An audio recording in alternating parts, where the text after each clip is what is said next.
एक छोटा सा उपाय अवश्य करिएगा। मान लो कि आपको लग रहा है कि आपके घर में पितृदोष है, आपको ऐसा महसूस होता है, आपको लगता है, तो किसी भी नवरात्रि के पहले जो अमावस्या पड़ती है, चावल की कटोरी में एक कपूर का टुकड़ा रख दीजिए, छोटा सा, और कपूर का टुकड़ा रखकर उस कपूर को दरवाजे के बाहर कटोरी में ही, चावल रखी हुई कटोरी में ही उसको पितरों का स्मरण कर कर जला दीजिए। और जलाने के बाद उस चावल को कहीं भी किसी भी वृक्ष की छांव में पक्षियों के लिए डाल दीजिए। शिव महापुराण की कथा कहती है, अगर मान लो पितर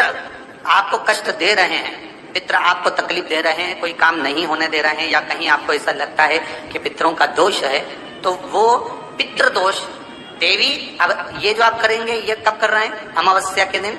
आप उसको रख रहे हैं। अमावस्या के दिन उसको रखकर रात भर आपने रखा कपूर के साथ में, सुबह एकम पड़ गई, नवरात्रि लग गई, उसी दिन उसको जलाकर आपने पटक दिया। अर्थात उससे देवी और पितृ इन दोनों का आशीर्वाद जो प्राप्त होता है, तो घर में से पितृदोष समाप्त होकर लक्ष्मी की वृद्धि प्रारंभ हो जाती है, कार्य में सिद्धता। यहाँ पितृदोष होता है, काल सर्प दोष होता है, वास्तु दोष होता है,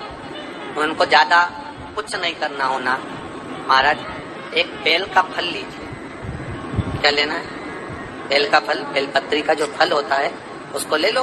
उसके अंदर का जो गुर्दा होता है, अंदर का जो भाग होता है, उसको निकाल लीजिए, और उस बेल के फल में आटा सेक कर उसमें शक्कर मिलाकर उसको उसके अंदर भर लीजिए। अमावस्या के दिन सुबह 10 बजे से पहले उस बेल फल में, जिसमें तुमने पंजेरी भरी है, आटा सेक कर भरा है शक्कर के साथ में, उसको अपने घर में घुमाने के बाद में जिसको काल सर्प दोष बताया है, पितृदोष बताया है, या वास्तु दोष का स्मरण बताया है, घर में सब दूर घुमाकर अपने परिवार का हाथ का स्पर्श कराकर पीपल के पेड़ के नीचे तक खड्डा खोदकर उस बेल पत्र के उस फल को दाब दीजिए। महाराज केवल एक अमावस्या करना रहता है, पितरों के दोष से मुक्ति मिलती है और हमारे घर के कार्य सफल होना प्रारंभ हो जाते हैं। कार्य की सफलता होती है, कार्य में सफलता प्राप्त होने लगती है। हम तो कई बार कहते हैं, महाराज जी अगर ऐसा लगे किसी औषधि को आप ले रहे हैं, मालूम पड़े कि औषधि आपको लग नहीं रही है, शिव महापुराण की कथा करेंगे, मान लो औषधि आपको नहीं लग रही, आपने औषधि बहुत दिनों से ले रहे हो, कोई दवाई, मान लो आप किसी भी दवाई को ग्रहण कर रहे हैं और वो औषधि लगी नहीं रही है, वो शरीर को लगी नहीं पा रही और आप ठीक ही नहीं हो पा रहे, 15 दिन हो गए, 8 दिन हो गए, बताओ, उतना की उतना ही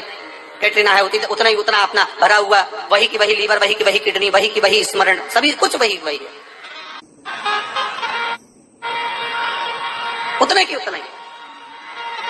बीपी भी ऊंचा नीचा चल रहा है पर लेवल में नहीं आ रहा, शुगर भी लेवल में नहीं आ रही, तो प्रयास करा करो महाराज, बेलपत्री के फल का जो गुर्दा है, अंदर का जो भाग है फल का, उसको पानी में गला लीजिए, और प्रदोष